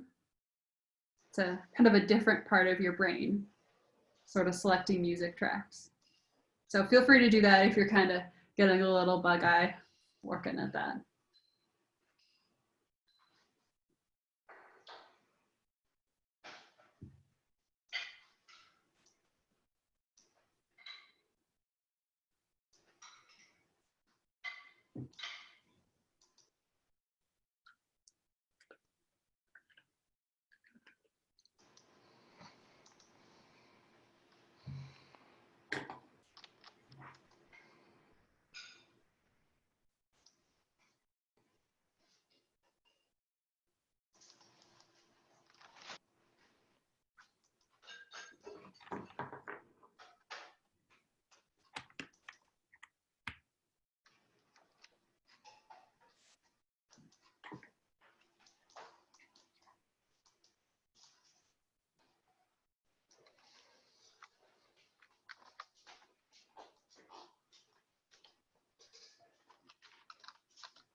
Hey, Lizzie, I may have to take off soon. What other subjects were you going to be covering today? So I was kind of playing it by ear with this. I was going over my notes to make sure I went over everything.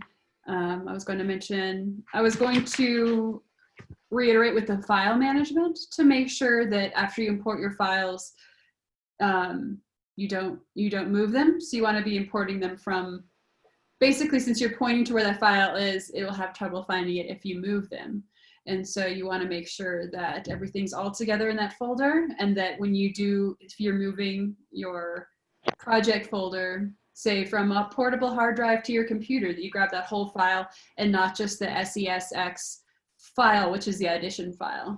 You want to grab that whole thing. And so you can go into your test folder or whatever you named this session, kind of see there's backups, there's any clips you've imported should be there.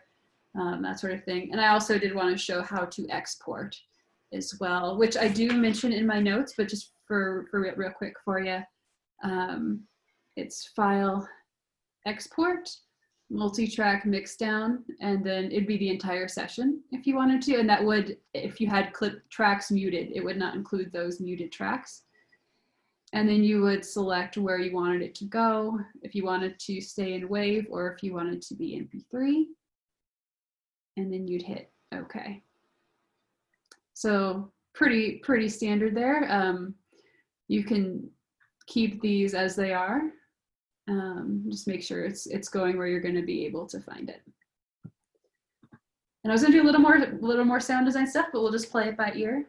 So if you're a visual learner, hopefully this tutorial is helpful. We've covered about the first 10 pages or so of it, but feel free to read on, and let me put my email address in the chat, and feel free to shoot me an email if you have any questions.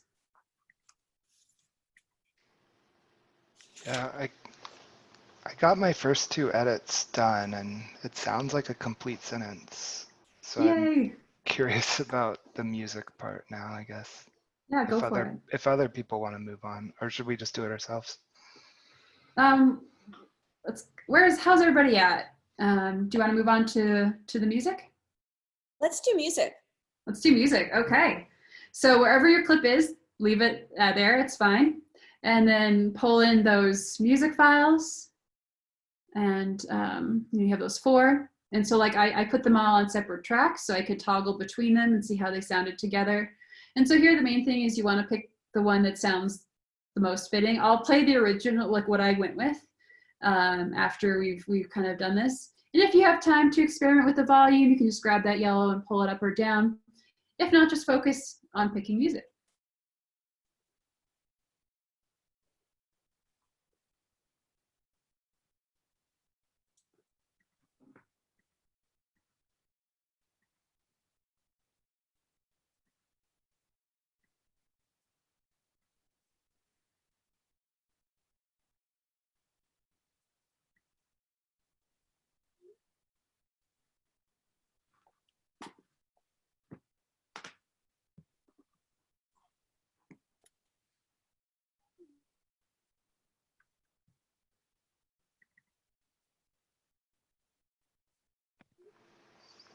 Sorry, so do we have instructions on for the music part?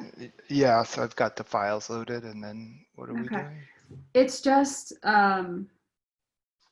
basically just playing around with the music, finding one that kind of fits with the tone of the speaker that you think is the best fit. And then if you want to change the volume, you can, but otherwise just playing around with having things on multiple tracks and seeing how they interact. So is this setup you have showing, is that that listenable, or were you just dragging stuff around? I do not know why I was dragging them around like that. But I would kind of start them all at the beginning and then move them around from there if you want to. Okay.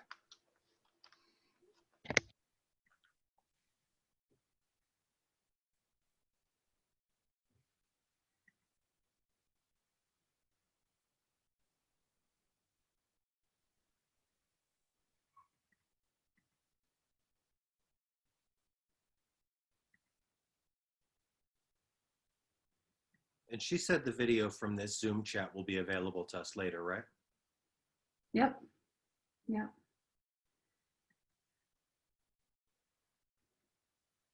And I did put my email in the chat, so feel free to reach out. Thank you. Yeah.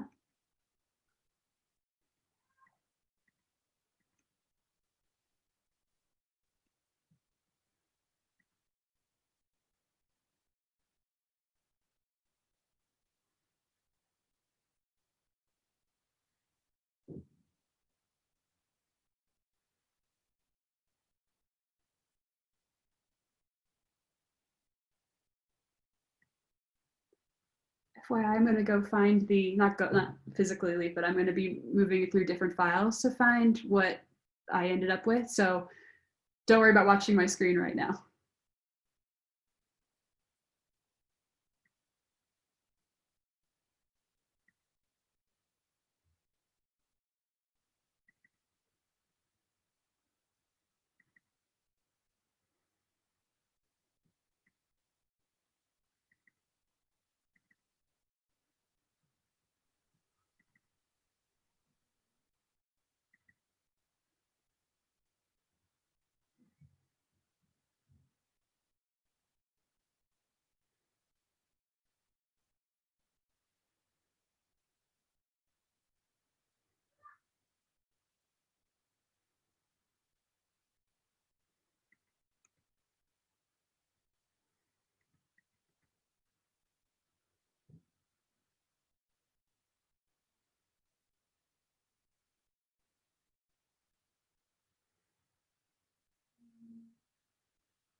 So just jumping in, since we have 15 minutes left, wanted to make sure nobody had any pressing questions, even if it's separate from what we've been doing, that they wanted to get answered during this class. Cool. How do you keep it organized? You had a cuts track. Do you typically put everything in the cuts track and try and keep it in order, or is that just kind of a scrap bin that gets real messy real quick? I usually delete them from the multi-track editor unless I think there's a chance I'll bring it back. But yeah, sometimes even within having it in that track, it can still be hard to find the places without the markers. One thing I work with a lot is picking different takes of things. And so I'll have, if I have 3 characters, I'll have one line for the final, or one track for the final version, one track for alternate takes. So I have those handy in case I need to pull one in. Would it be possible to send us one of your sessions just to get an idea of what a produced podcast looks like in this? Yeah. I see something on screen right now that, yeah. It's got about a dozen tracks and yeah, this one's a little intense. Is it? Okay. I'll open my interview podcast. I'll open one of those to show you, and then I'll put that on the drive as well.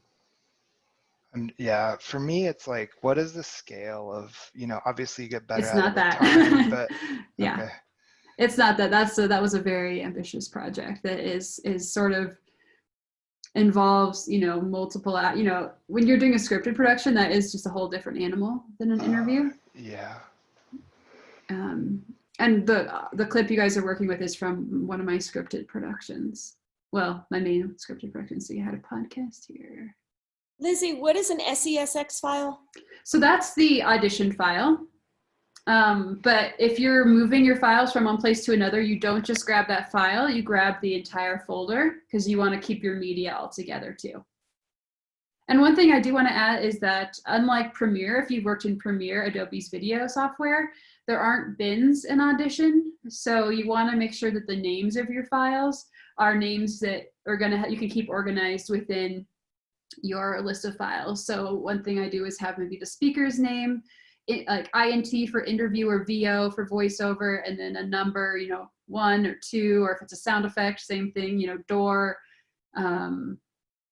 one, music and maybe a descriptor about the music and then a number. So you can keep track of it and you can see all your music tracks or all your tracks by a certain speaker together. Okay.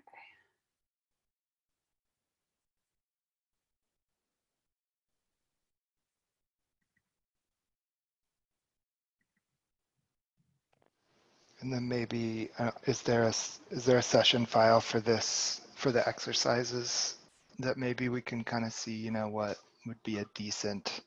Yeah, I'd be happy to put that in too. So this is a interview podcast that I did, and this is what I ended up with. I don't know what this is.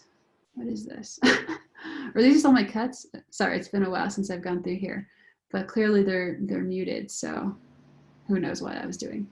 But I have my intro and outro on a music track, but everything else is just dialogue tracks. And so you see there's a lot of cuts. This particular person had a lot of pauses, a lot of ums, and there are also parts I had to get out because I had to get it in a certain time frame. So it looks like a lot. You get faster as you go. Lizzie, have you ever tried using something called Hindenburg to take out the ums? I haven't, no, but I had a professor who used it and really liked it. Have you used it? No, I was reading about it. And it sounds like something that might be worth it. It's really not that expensive, and it's pretty tedious to take out ums. You can also do breath work. You could take out breath work. You have like a heavy duty breather. Yeah, well, that's good too. But yeah, one thing you can see with this is that because there are it was me and another person speaking, some of that kind of echo could come through since that person's a very loud speaker. And so I tended to cut where, if I wasn't speaking here, I'd cut, so if I was breathing, that's a nice thing of having separate mics is that, if someone coughs, you may hear it on the other person's mic, but it won't be as loud as if it was on your mic. But yeah, with removing breaths, I would just make sure you don't remove all breaths. You want the person to still sound human. But there's that level of distractingness. You kind of have to find that balance. So are part 2 Bob and part 2 me, are those the same wave file that you've cut and then applied different effects to, or are they different wave files? So this is one wave file, and then, so Bob's was one and mine was the other. They were recorded with a mixer hooked in through my computer, recorded in Audition. And then I just attacked the files from there with the razor tool. And I think this is actually part 1 of the interview. I was realizing I had that in there too. This was a 2-parter. One effect I do use a lot on almost every voice track is this Parametric Equalizer. I do have some info on that in the tutorial, but essentially it just drops off the really low bass. And some of those, the pops or the breaths or some of those lower sounds, you might not be able to completely remove them, but you can decrease them that way if you have some of those sounds. Was your interviewee using a regular mic or just the computer mic or a phone, or what were they using? Yep, so we had these tabletop mics that had a pop screen in front of them. So that did help with a lot of those plosives, those P sounds. But also because it was on the table, we had to keep from touching the table too much, because then you kind of reverberate through both mics. But I don't remember the exact mics, but they're kind of typical mics that you would set up if you're having sort of a round table interview. I would have had a kit at school that I used. But yeah, definitely any mic is better than what's built into your phone or computer. But if that's all you have, then that's all you have. I teach kickboxing, virtual kickboxing, and we use just the built-in mic for a while, and that served our purposes. So what they say, the best one is the one you have with you, right? So.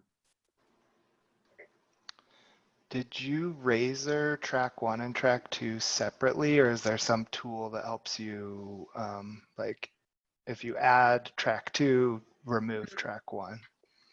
I went through them both together, but then hop between the two. But if you wanted to make a cut and have that apply to like all the tracks, you would hit razor twice. And so you see that kind of double razor. And so that blue line extends all throughout. So then you can cut both at once. I don't think I'll be doing any like adding music and cutting one track is pretty cool. I don't think I'm ready for the. Does anybody want to play their music that they picked with their clip? It's okay if not. I'm still trying to cut out but. Okay. No worries. It's a whole different world to get used to, this non-linear editing world. I do really like, whether I'm working on a video or working on a podcast, I really enjoy bringing it into Audition because there are just more options, more fine tuning that you can do. And granted, I know Audition better than Premiere, so.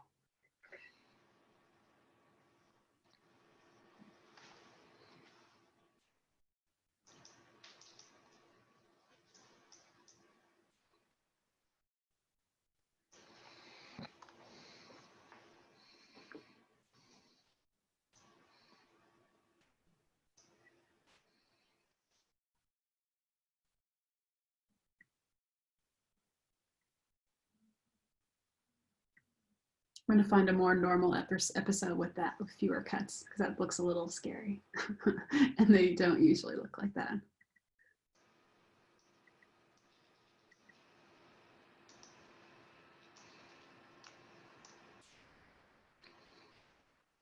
Okay. So Lizzie, when you make those cuts, those cut marks are always going to stay there? They're not, it's not just going to be a seamless looking thing? Yep, those cut marks will stay there. Yeah. So it's not like waveform editing where it just looks like a seamless piece. Right, because in waveform, it is just one file. Here we have a bunch of clips that we've turned that file into for the purposes of this. So with this one, I didn't like remove me speaking because the speaker's voice didn't overpower my mic. And so it was fine to just keep them both in there and make the same cuts on both tracks. So this is a little more, it depends on the episode, but this is more normal for me. So when I look at this file, I see that your voice, or Lily's voice, is much richer and bigger, right? The volume's higher. She's probably at about a -3, right? So would you normalize yourself up to -3 so that when you guys are in that conversation together, it sounds more like you're in the same place? Well, she was, yes. She was doing most of the talking. So when it's really small there, that was basically just the reflection of her voice coming in through my mic. So me speaking was more like here, here, here, which it is a bit lower. And now that I'm looking at it. Oh, you had a reflection of her voice coming in your mic. Yeah. So if I just played my track and I played that section, it'd be her talking, but it'd be faintly, but it wasn't enough to really disrupt the recording. So I kept it because it would have been a lot harder to edit that way. So you weren't using a remote interview software? We were in the same room recording. Yeah. Okay. Yeah. And the pickup pattern was such that it did pick her up. So yeah. With the other one, which was my professor, if I kind of go into his voice came in so loud through that. So if I drag this out, I think that's all his voice coming in pretty loud through there. So you could tell the difference between. Okay, we just have a few more minutes. I do want to share the completed version. It doesn't have the voice edits because I had you change it in a way that I didn't actually change it because it was a scripted production, so it was a little different. But I will share the music that I picked, and I'm curious if any of you picked the same one or different ones. It was all the same composer, so similar family there. Let's see here. Make sure this is it.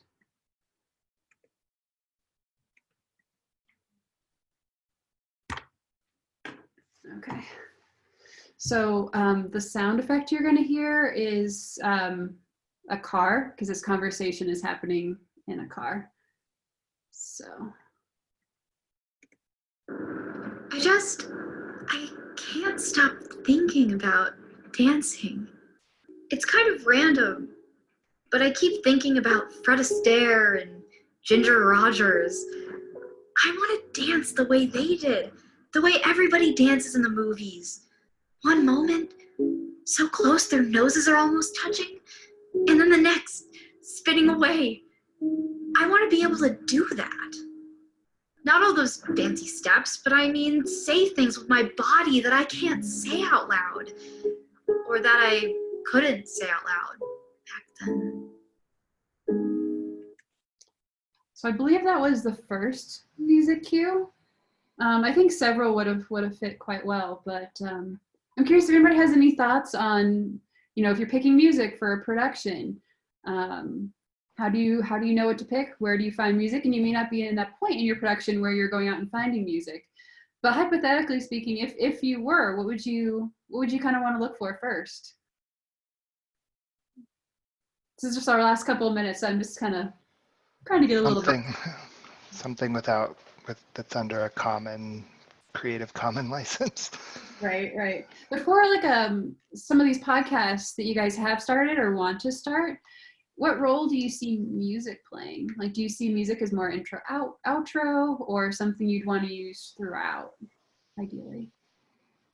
Intro, outro for sure, yeah. But also as transition points from one little section to the other.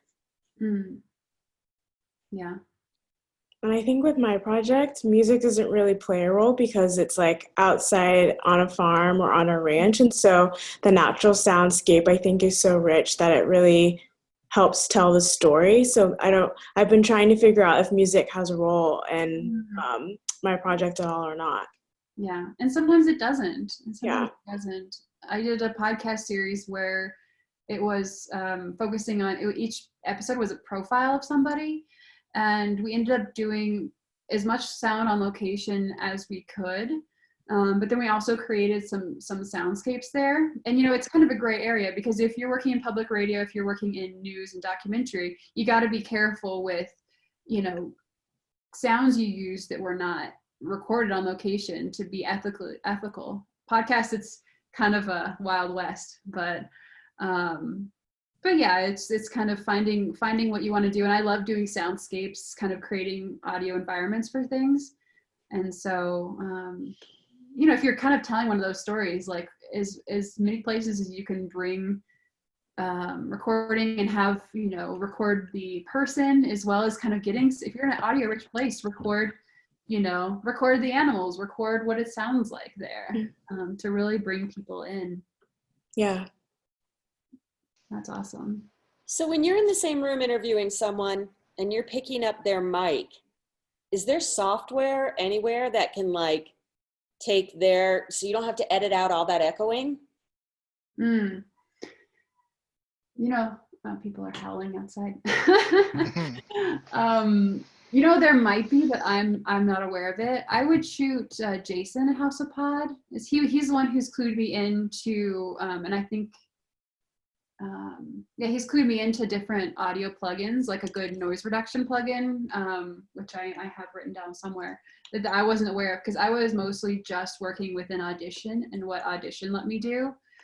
And as far Audition doesn't have anything that does that. You're just going to be picking up their mic.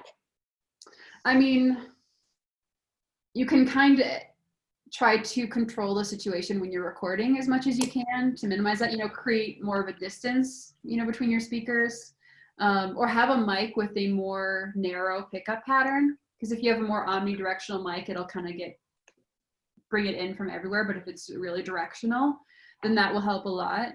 I will say that with my audio drama, that really wasn't an issue, but I did have to,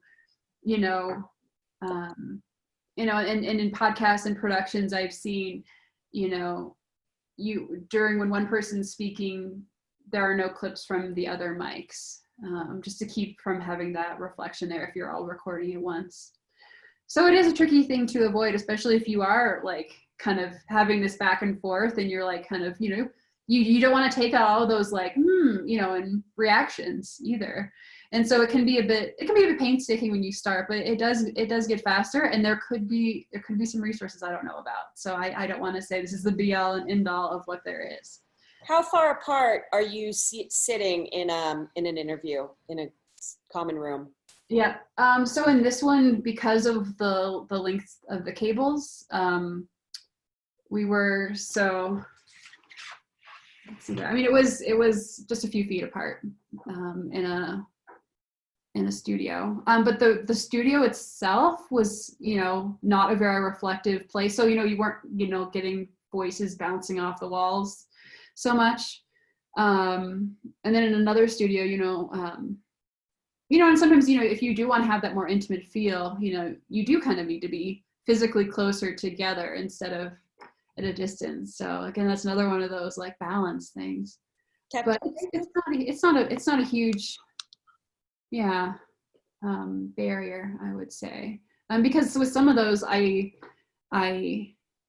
unless it's someone who's talking really loud and your mics are really close, I'd say it's not a huge issue for an interview style podcast. You could probably get away with it fine. I see some gray spaces in your main dialogue track of Addie speaking. Yeah. Did you add those to add natural pauses? Is there another track that's filling in sound there, or is it okay to just have completely gray spaces sometimes? So if I just had, if this clip was just the dialogue, I wouldn't have had it go completely to silence. Okay. I would have like kept the breath or done something like that. And that's one thing where oftentimes I'll go through and I'll grab breath sounds from parts of the interview and put them in places where I need, you know, I don't want to create a bunch of pauses that weren't existing there.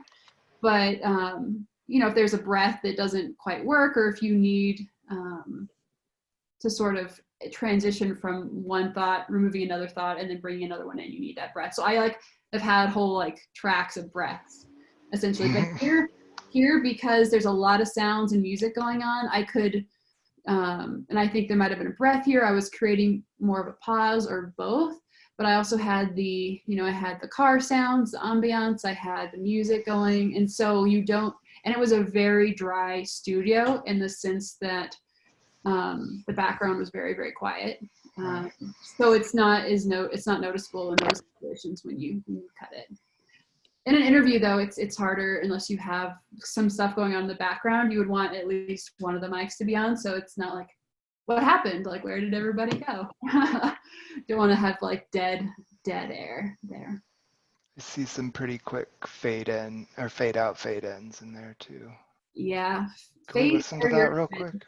Yeah. Do you want me to just play the voice track? Oh, sure. Well, yeah.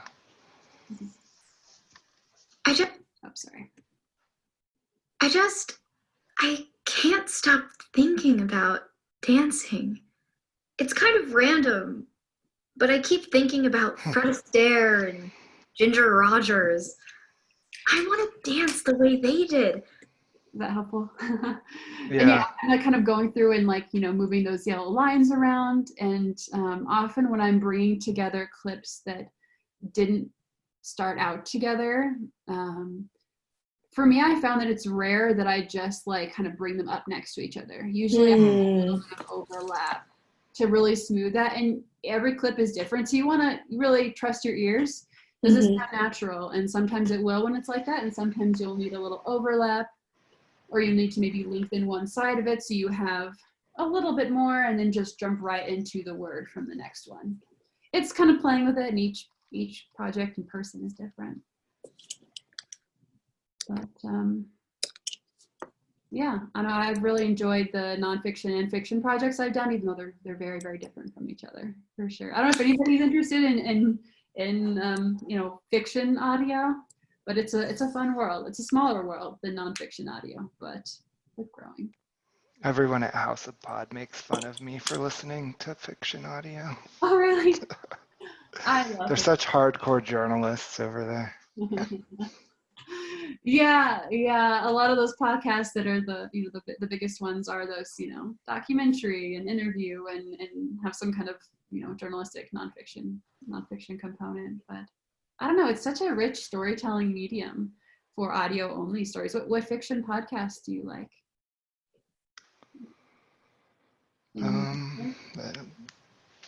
Let's see. There was a cool one. Is it on my phone? It was this, like those short 10-minute sci-fi ones. Nice. What was that called? I don't know. We did it on Podcast Book Club. Nice. If anyone, A World Where, that was kind of cool. They're real short. Well, it's past 8 o'clock, so I don't want to keep you guys. Thanks so much for coming to the class. Again, my email's in the chat, so feel free if you have any questions you didn't get to ask, or if you look at the tutorial or work through some of the other exercises and have questions, let me know. But I hope this has been helpful for you getting started, and good luck with your future podcasts and productions. Thanks a lot. This is super helpful. I'm so glad. Thanks for joining us all the way from the East Coast, where it's what, 10 o'clock there? Yeah. Yeah, it's late. Thank you so much. And you're gonna send the recording, sorry. Yeah, I'll put in the completed session, so you can kind of see what I did. And if there's anything that, I'm happy to add more to that drive, the Google Drive link. Awesome. Thank y'all so much. Yeah. Share your podcast with someone at House of Pod too, and we'll listen to it. Yeah, we'll do. Yeah, I'll definitely do that. I am very proud of my audio drama podcast, so I take up on that. It's the thing with that is, though, it's an adaptation of a book, and so you have the rights issue with releasing that. So I've just had private SoundCloud links for that so far, but hopefully that will be able to be more publicly available later. Well, have a great night, everybody, and have a good rest of your week. Bye. Bye.